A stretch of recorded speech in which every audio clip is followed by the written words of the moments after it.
느부갓네살의 꿈이라는 제목으로 말씀 나누겠습니다. 우리는 성경이라는 거울을 통해 현실을 보는 사람들입니다. 오늘 우리 손에 들고 있는 거울은 다니엘서인데요. 다니엘서가 기록된 시기는 주전 2세기경입니다.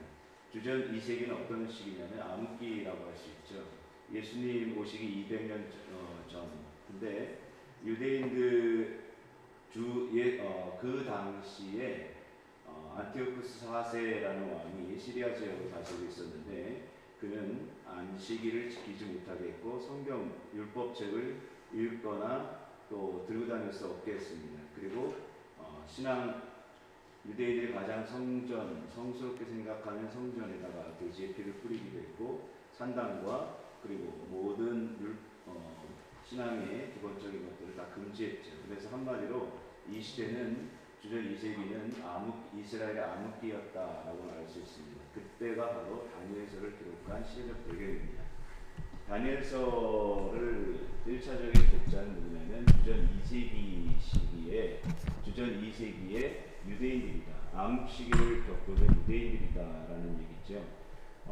이 당시에 다니엘은 과거 이야기를 끌어들입니다. 그게 바로 이제 느부갓네살의 꿈인데 과거 이야기를 끌어들이면서 이제 다니엘과 세 친구가 또 믿음을 지켜나갔던 자들이 다니엘서를 통해서 어떻게 하나님이 인도하셨고 사자굴에서 풀불에서 어떻게 하나님의 뜻을 정해서 흔들리지 않고 믿음을 지켜나가는지를 아주 흥미롭게 이야기를 전개해 나갑니다.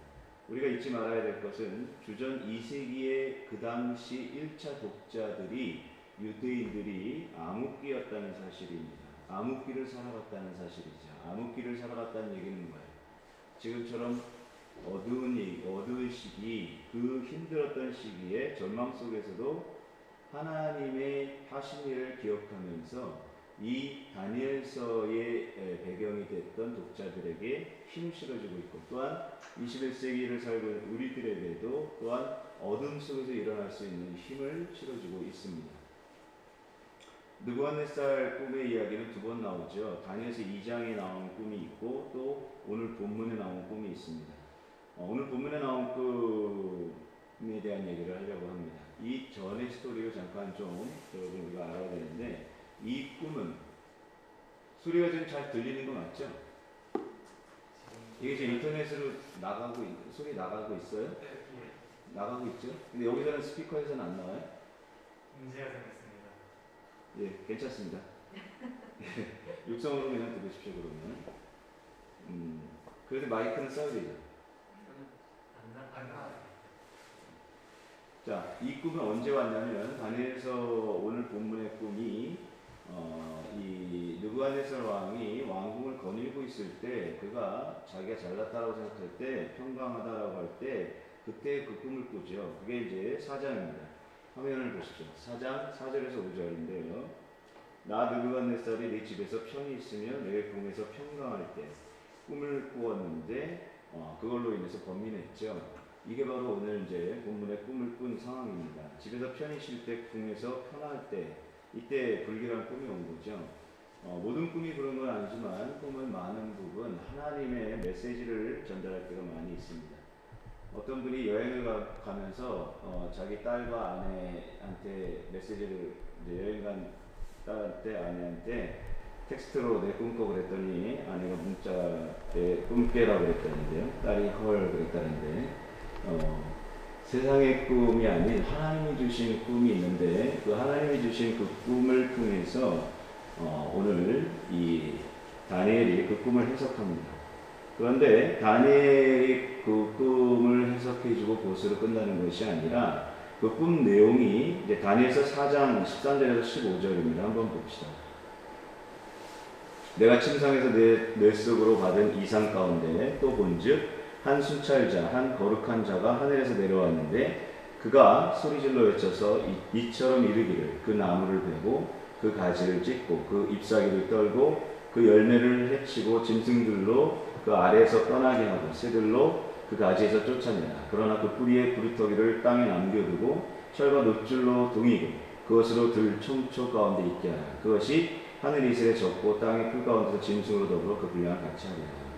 이제 꿈 내용은 한마디로 이제 하늘 끝까지 닿는 나무가 있는데 그 나무가 잎이 무성하고 열매가 풍성했고 새와 짐승들이 거기에 거느렸고 그런데 어느 한순간 하늘에서 한 감시자가 내려와서 외칩니다. 뭐라고 말하냐면 나무를 자르라, 베라고 하는 거죠. 그런데 잎사귀는 떨어지고 열매는 흩어지고 짐승들을 쫓아내라고 하죠. 그런데 한 가지 나무의 밑둥이, 구루터기는 남겨두라. 이게 이제 한 가지 꿈의 내용이에요. 근데 그 밑둥이, 구루터기를 남겨두고 이제 동물들을 쫓아내고 그러다. 이런 얘기를 하는데 그것은 이제 다니엘이 성령의 도움으로 해석을 해주죠. 해석을 하는 것은 여러분 다 아시지만 나무는 느부갓네살 왕을 가리키죠. 느부갓네살 왕의 이 바벨론 제국의 미래를 예고한 내용이죠. 그러니까 지금은 한창 전성기로 가고 있는 바벨론이지만 어떻게 될 것인지를 다니엘이 꿈을 해석해 줍니다. 7년이 지난 후에 실제로 그 느부갓네살 왕이 정신이 미쳐서 동물처럼 이렇게 헤매는 얘기가 나오죠. 4장 25절입니다. 왕이 사람에게서 쫓겨나 들짐승과 함께 거하며 소처럼 풀을 먹으며 하늘 이슬에 젖을 것이요 이와 같이 7대를 지을 것이라. 7년 동안 이런다라는 거죠. 그때 지극히 높으신 자가 인간 나라를 다스리시며 자기의 뜻대로 그것을 누구에든지 주시는 줄 아시리라. 이렇게 이제 다니엘이 얘기를 하는데 7년 동안 이런 일이 현실이 됐죠. 그런데 다니엘의 꿈의 해석은 우리가 한 가지 알아야 될 게 있는데 우리는 다 꿈을 꿉니다. 그리고 그 꿈은 뭐다라고 말할 수는 있어요. 그런데 대안을 제시하는 게 중요합니다. 이게 뭐냐면 하나님이 하시는 일은 그런 거예요. 요셉이 바로의 꿈을 해석해주고 7년 흉년에 대한 대안을 제시했죠. 그거 마찬가지로 여러분 오늘도 저와 여러분에게 하나님은 꿈으로 하나님의 메시지를 전달해 줍니다. 영적인 꿈을 꿨을 때 여러분 그때 그것을 놓치면 안 돼요. 그런데 한 가지 알아야 될 게 뭐냐? 대비하게끔 만드시는 거예요. 아멘. 네, 다니엘은 그렇게 대안을 제시합니다. 뭐라고 제시하냐면 4장 27절을 봅시다. 해석으로 끝나지 않고 대안을 제시하는데 그게 참 대단해요. 뭐냐면 일개 포로로 잡혀온 한 청년이 젊은이가 절대 군주 앞에 당당하게 너가 죄사함을 받기 위해서는 일해야 한다 이라고 얘기한다는 거죠. 4장 27절이죠. 그런즉 왕이여 나의 가난한 것을 받으시고 공의를 행함으로 죄를 속하고 가난한 자를 긍휼히 여김으로 죄악을 속하소서. 그리하면 왕의 평안을 혹시 장구하리라. 여기 보시면 두 가지에다 밑줄을 쳐보십시오. 왕한테 절대 군주 앞에 그것도 자기는 포로인데 그 앞에다가 이 마이크가 여기 불이 안 들어오는 것 같아요. 그죠? 여기. 저는 이거 쓰시겠어요? 그죠? 이거라도 쓰시면.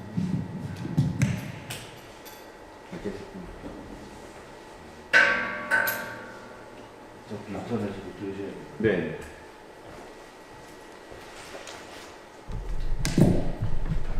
자, 거기 공의와 긍휼에다가 여러분 성경을 한번 보시면 4장 27절에 보면 왕한테 느부갓네살에게 뭐라고 요청하냐면 공의와 긍휼을 당신 지금까지 범했던 죄를 용서받으려면 공의와 긍휼을 베풀어야 된다라는 얘기를 한다는 거죠.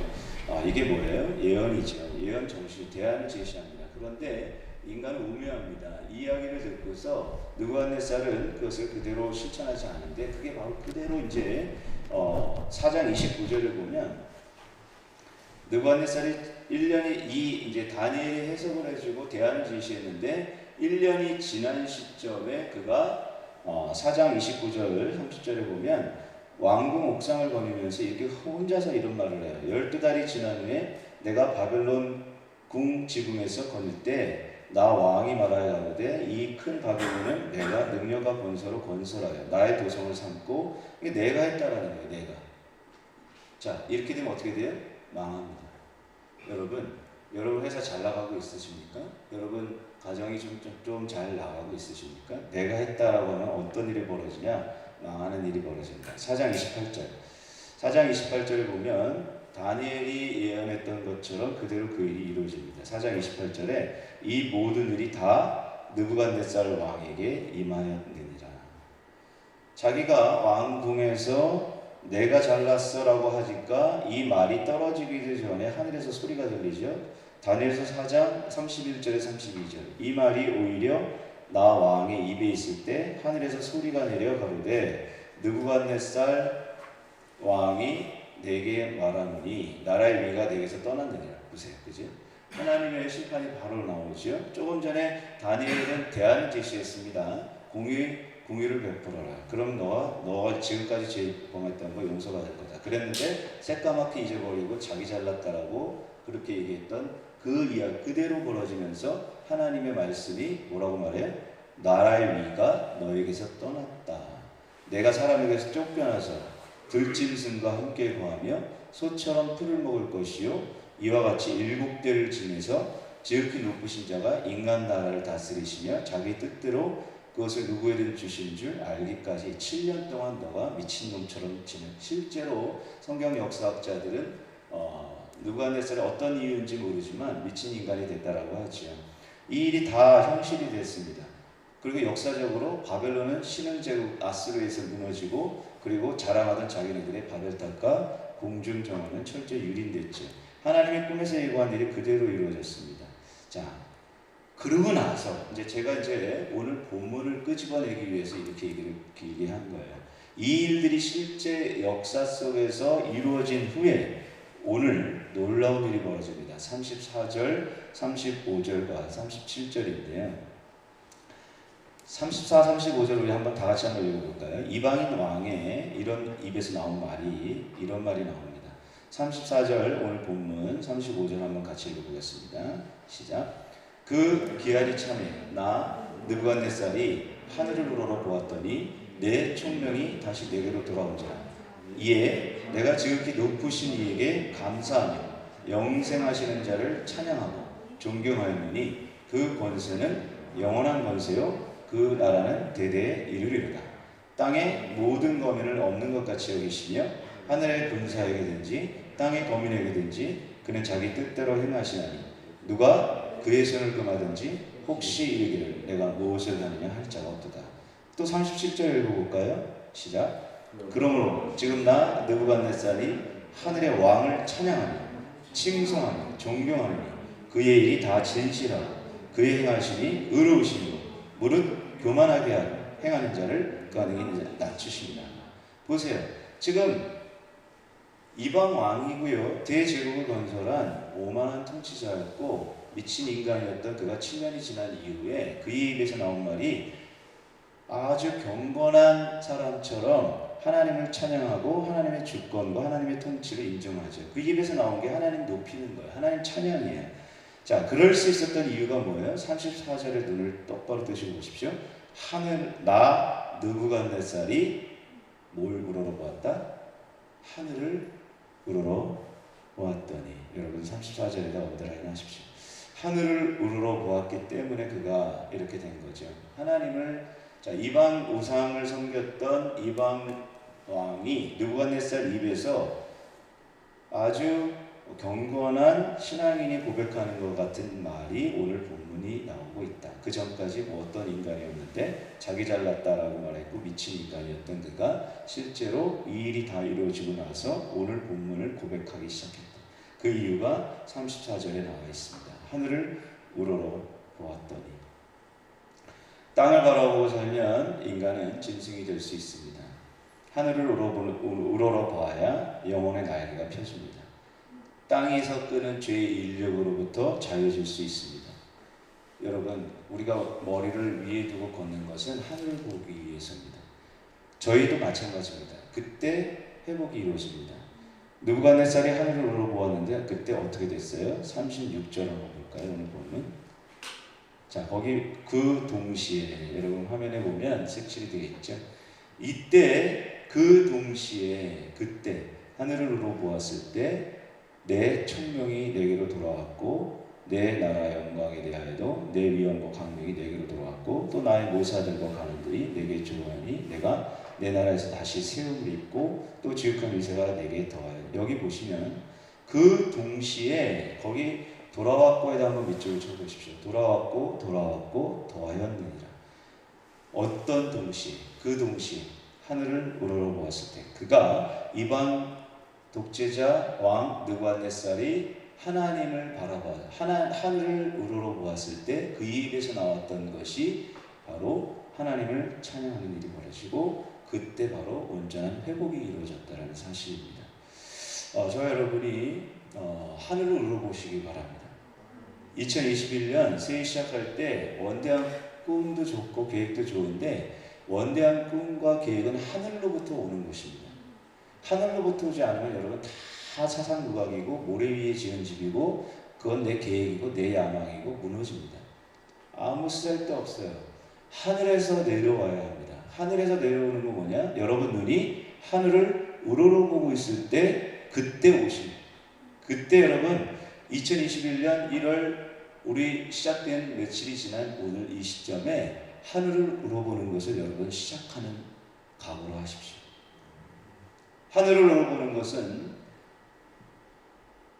어떻게 하늘을 우러봅니까? 눈을 떴을 때 세상 생각하는 것이 아니라 하나님을 바라보는 것입니다. 눈을 떴을 때 무릎을 꿇는 것입니다.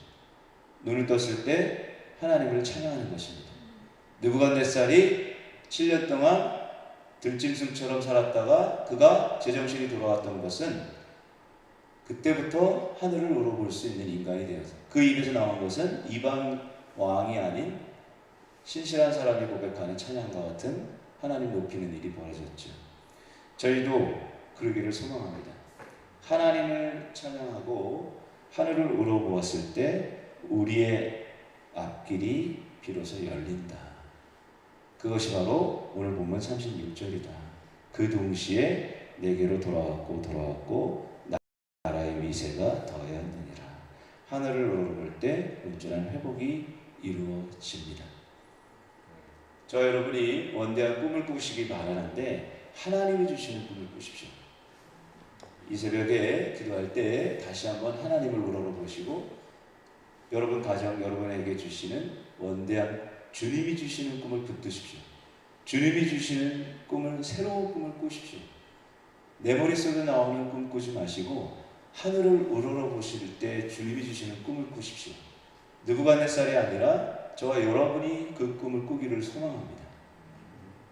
우리 기도할 때 오늘 한번 자신의 2021년에 하나님이 주시는 꿈을 놓고 한번 기도해 보시기를 소망합니다.